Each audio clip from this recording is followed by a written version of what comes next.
In this video demonstration, we're going to take a look at handling exceptions. Now, in the previous video, we tried to create a file from within a Java program without embedding that command inside of an exception handler.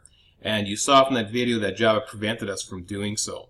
So we kind of cheated a little bit, and we just kind of made a supplies.txt file ourselves using our text editors, just so that we could test to see how well the file method exists would work with a relative reference, such as, say, for instance, supplies.txt, as opposed to an absolute reference, such as /home/pi/ce30/file/demonstration/supplies.txt. So a massive time saver, and makes it minimizes or reduces the likelihood of having bugs in our programs.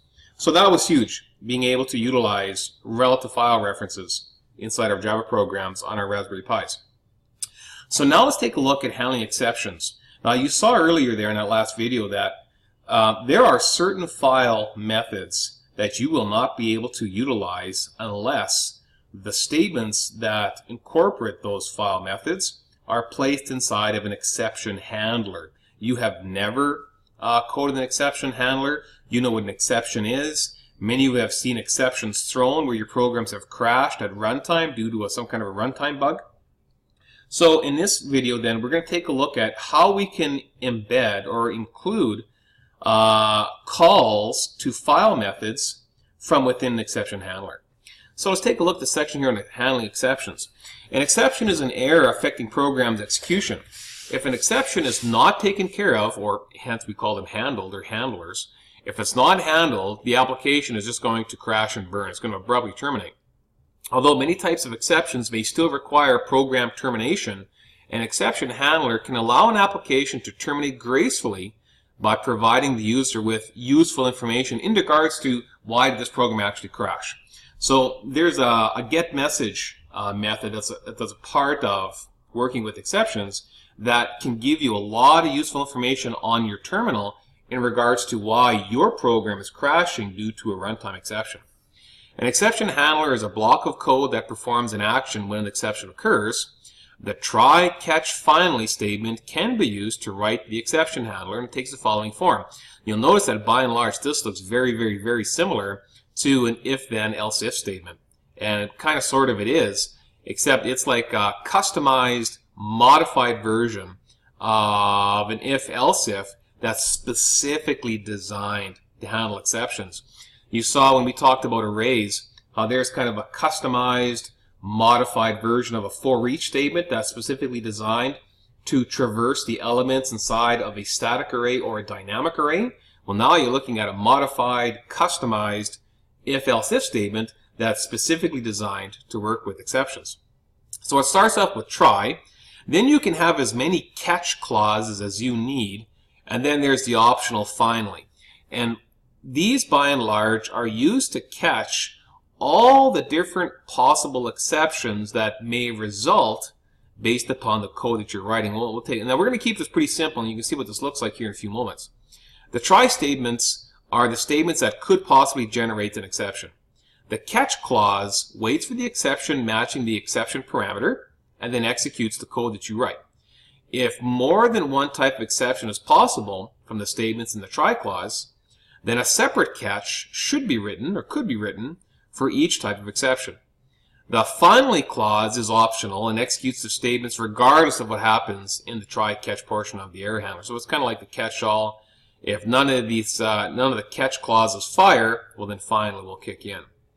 An exception handler is required when calling certain methods. So we saw that in the last video. For example, the create new file method in the file class generates an IO exception when the specified file name cannot be used to create a file. The create new file method includes a code to throw or generate an exception object if it cannot complete its task. And that's why in the previous video, when we tried to use that create new file method without it being placed inside of a try block or an exception block, it just totally prevented it from even happening. And that's why. So here's a modified test files that checks for the existence of a file before creating a new one. So file, text file is initialized with new file, supplies.txt. Notice the path is a little bit different on this one. If that file exists, the file already exists. Now, what if it doesn't exist?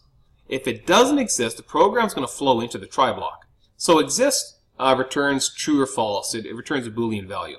If the file exists, true, the file already exists. If the file does not exist, false, program is going to flow into the else clause, and then the try block is going to kick in, and inside the try block, the first thing it's going to try to do, it's going to try to create the new file.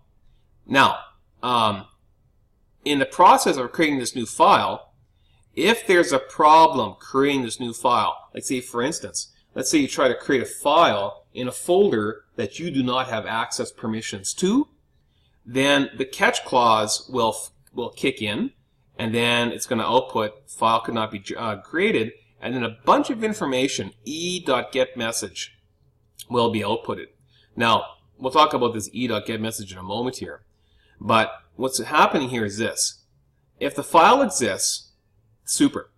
We get the output file already exists, comes onto the shell. Now, what if it didn't exist? Well, then the program flows into else, and here is the try block. Now, the try block is going to try to create the new file. And if it can create the new file created is outputted onto the shell. But if there's problems, like say for instance, if you try to create this file in a folder that you do not have access permissions to, an exception will be thrown. IO exception, and E would be the name of it. And notice how E is used to get information about the IO exception. So in terms of the details in regards to coding a try block to trap exceptions, basically what you need to know is this. You can include code in your Java programs that helps trap runtime errors. Now, when these runtime errors are trapped, you can have Java give you a lot of useful information in regards to why a particular program is crashing at a certain point in your code. Now, good programming practice states that whenever you are writing code or including code in one of your programs that could possibly cause your program to crash and burn due to a runtime error, that as a programmer you should always try to catch those exceptions by including try blocks in your code. So basically what you're seeing now is this. Because now you're at the point where you are creating new files from within your Java code, because this is fraught with error, like there can be a lot of problems with this, we include this kind of code inside try clauses to catch the exceptions. It says an exception such as an IO exception. IO is an abbreviation for input-output. IO exception is an object of the throwable class. So we don't need to know too much about the throwable class. Throwable objects have a getMessage member, and that's what's useful here, that returns a string that contains a bunch of useful information about that particular exception. And the error stream is used for displaying error messages on the screen. We're not going to worry about too much about this yet. So let's take a look at MyFile Part 2 of 2. We're to create an app that creates a file named zzz.txt and then displays a message indicating that the file has been created. The application should prompt the user to keep or delete the file. If the file is deleted, a message should notify the user when the file has been successfully deleted. Now, heads up, you're learning how to delete files from within code that you write as a programmer, your own code. Now, be very careful with this. Whenever you utilize the delete file method, you make good and certain that you have the name of the file correct. Many languages have a delete file method or a file function. This is the delete method can be, let's say, how's the best way to put this? It can be used in such a way that causes damage. So there are viruses written that when they execute will delete files. By and large, you're looking at the method that can cause a lot of damage. So whenever you're using delete, just be careful. Make sure you got the file names right for this. So let's write, let's update. Let's do this my file part 2 of 2. Let's go back into our code here. So we're going to leave, we're just create a program that demonstrates how to test for the existence of a Java file, or a file in Java. What we probably could, we could maybe should update this a little bit, create a program that demonstrates how to test for and create and delete files from within a Java program. And I'll update this guy as well. That'll test for, create, and delete files from within a Java program. Working with files is a very powerful programming skill. Knowledge of files, how to create them, how to load them, how to write output to them, and so on. Very, very powerful programming skill. And some of these skills can really cause harm. Namely the delete method. Be very careful with delete. Public class test files. We're going to leave that. That's all good. So, you know what we'll do is, let's actually, we're going to nuke this actually. Take this out. And let's create a new file object. So, as a comment, let's instantiate a new file object. Let's go File, Text File, and we're going to leave it at that for now. We need a scanner object. Oh, if we need a scanner object, let's import the class needed to acquire inputs from the user via the keyboard. Imports java.util.scanner. Instantiate a scanner object.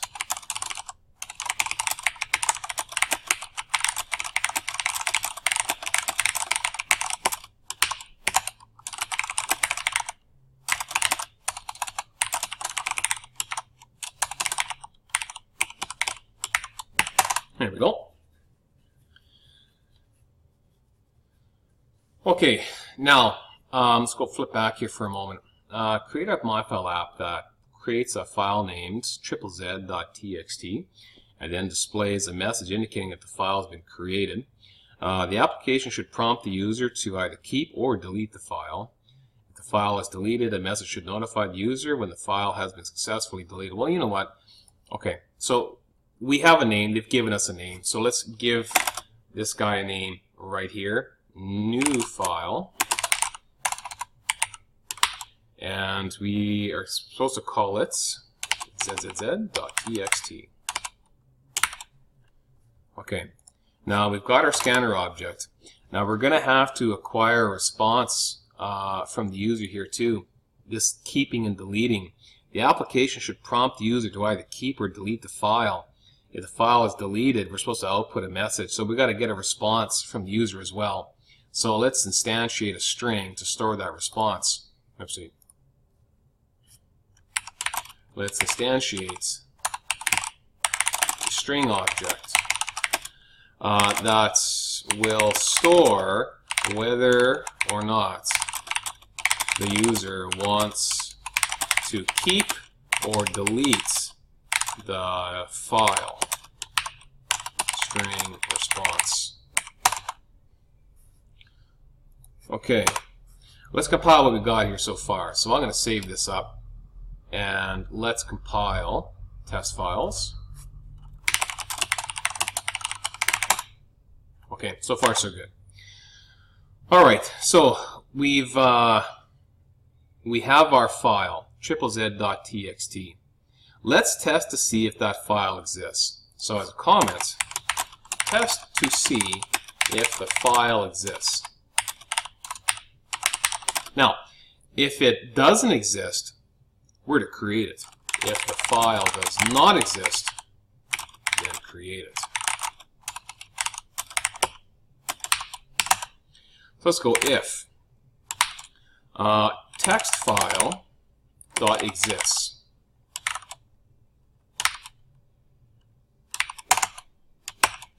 Okay, now text file is our file object. It was constructed with the file name of ZZZ.txt. Now, inside the working directory, if Java finds a file identified as ZZZ.txt, all good. So if it doesn't find it, however, then we got to create it. So if this is true, then that simply means that this file already exists. So we'll just simply output a message saying that it's already there. So as a comment, this will be condition where the file already exists. So we'll go system.out.println, but the file already exists.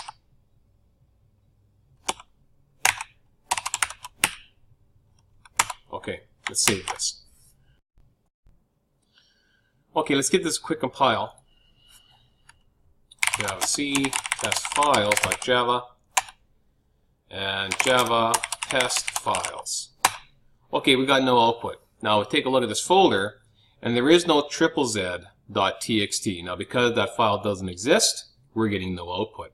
So far so good. Let's go back into our source code here. Now, it says here in the requirements, create a file named ZZZ.txt, displays a message indicating that the file has been created. The application should prompt the user as to whether they want to keep or delete. So we've checked for existence. We've checked to see if that file exists inside the working directory. Now, if it does not exist, we got to make this thing. So let's write our else clause. Now, if your program flows to this point, what's happening? That means that the file did not exist. So as a comment then, condition where the file did not exist.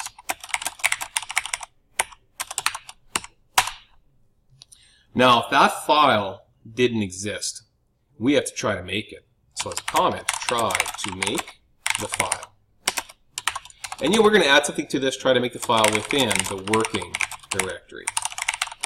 Now remember, we're using relative file references here. What I mean by that is that within the working directory, we want to create that file inside of the demonstrations folder that we are currently working within. Now, we saw from the textbook file that when you go to create a file, you have to do this from within a try block. Now, you got to do this inside of a try block because if there's any problems here, like say for instance, you try to make a file in a location where you don't have the necessary access permissions, then your program's going to crash and burn. So let's write our try block for creating the new file. Try to make the file within a working directory. Let's go try. Try doing this. Create the file.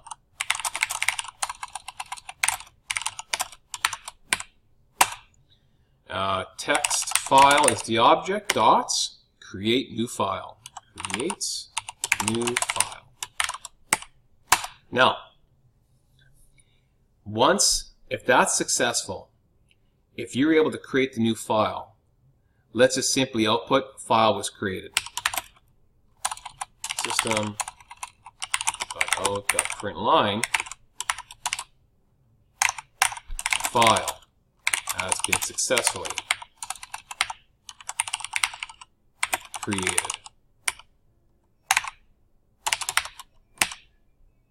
Perfect. Now, what if there's problems? So you saw from the textbook file that the common exception thrown is IO exception. So let's write a catch clause that will fire just in case there were any problems creating a new file. So basically we're going to be coding this right here. So let's go back into our source code then, and let's put in the catch block, catch clause, catch IO exception E, and I think it's capital E. Let me go back, take a look here. IO, yeah, capital E there, perfect. Now, if there's any problems creating this new file, this catch clause is going to fire. Now, if your program gets in here, things have gone wrong. So the comments, there were problems, condition where were problems creating the file. Let's go system.out.println.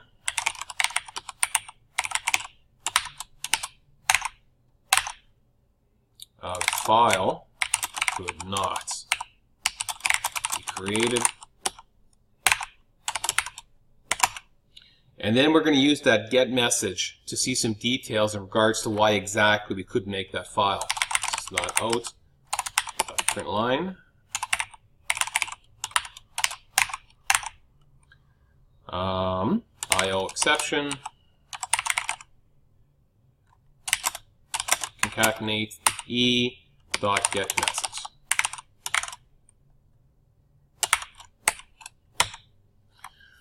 Now remember, E is the object that automatically gets created by that throwable class when an exception is thrown. Now you don't really need to know that. However, what you do need to know is that if there's ever any problems creating a new file, you need to be able to include this catch clause that will output information in regards to why precisely there was a snag creating your file. Okay, we should be at the point where we can compile and give this a go. So we've got our try block included in our else clause. If the file exists, well, that's Jim Dandy. If the file does not exist, the program is going to flow into else. And once it flows into else, it's going to flow here if that file did not exist. And if it didn't exist, we're going to try to create it. Now, because exceptions can be thrown when creating a file, we have to include the create new file method within this try block so that if there's problems and things go south on us, then we can get information about the nature of the exception. So let's save this and let's recompile. Now again too, take a look at your folder. We do not have a z.txt, not yet. We should see it after this program runs. So let's run it. Java test files. The file has been successfully created. So it didn't exist. The program went into the else clause. The try block kicked in, and it looks like it was able to create our file within our working directory. So if we go back to this view, there it is. There's our z.txt just sitting there waiting for you to load data into it. Now, however, we're not loading data into it yet because we're supposed to do something else. Now it says here that the application should prompt the user to keep or delete the file. If the file is deleted, a message should be notify the user that the file has been successfully deleted. Okay, so you made it. Now you're going to give the user the option of deleting it right away. So let's go back into our code then. And now this is now beneath this if. So we test for the file's existence. If the file doesn't exist, we create that thing. Now that we have it created, let's prompt the user to see if they want to keep or delete the file. Prompt the user as to whether he, she wants to keep or delete the file. System.out.println. Would you like to... Now, what we'll do is this. Keep or delete the file.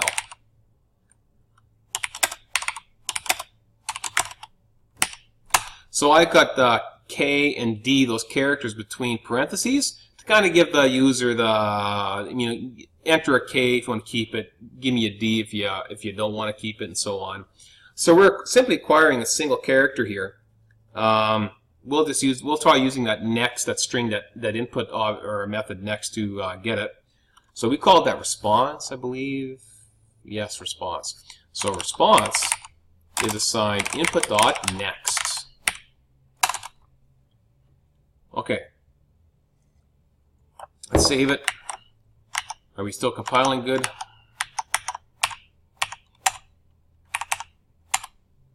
Keep or deletes.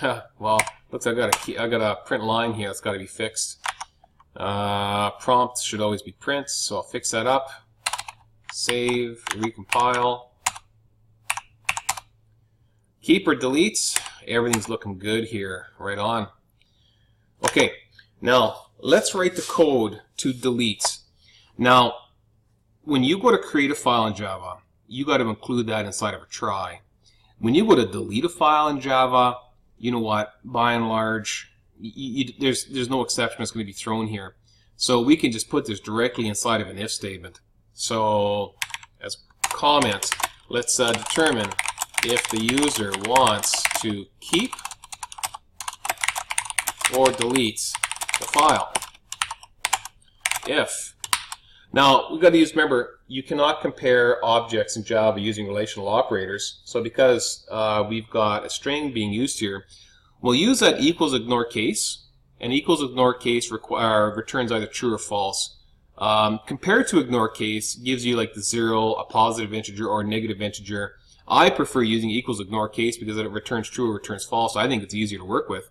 So let's go response dot equals ignore case. Delete D. Watch your brackets here. Okay, so if that's true, if the response stores a D, condition where the user wants to delete the file.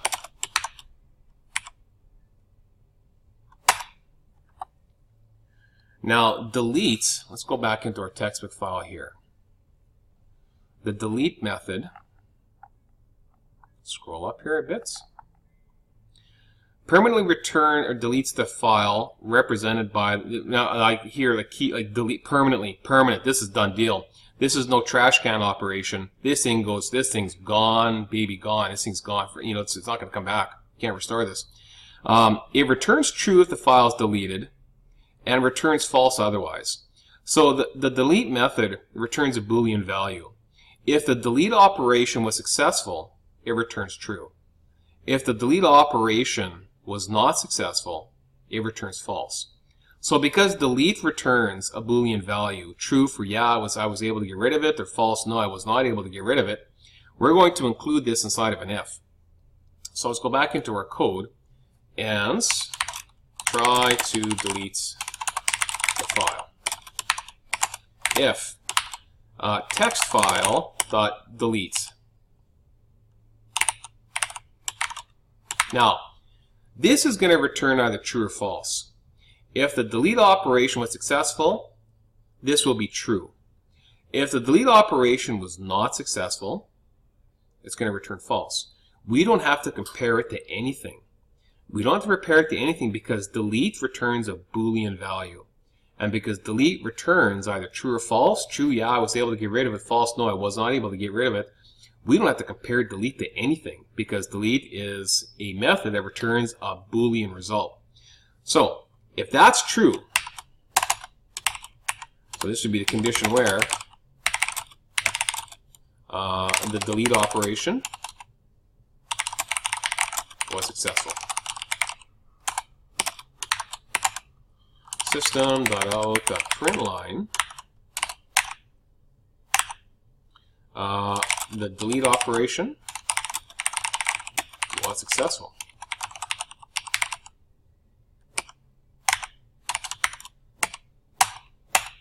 See? Else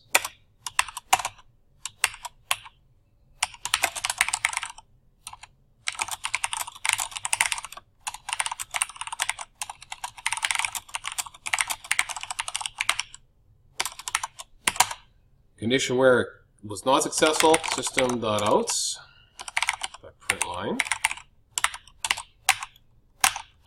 the delete operation was not successful.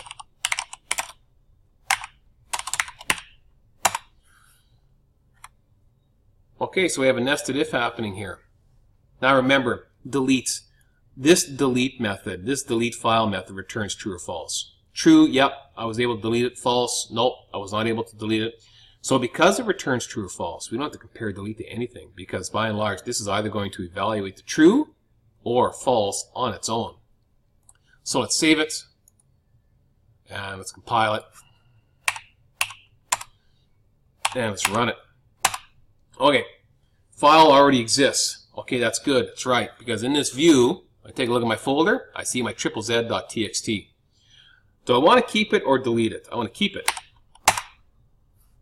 Okay, so it's still sitting there. Let's run it again. Delete. File exists, delete it. The delete operation was successful. So if I go back to this view, ZZZ is toast. I'm going to do it again. And I want to keep it. And he's back. Okay, so working good. We have instantiated file objects. You have tests to see if a file exists. You have coded to create a file.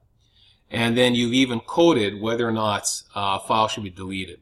So you've already been able to code a lot of material in regards to working with files. And that is the end of this video.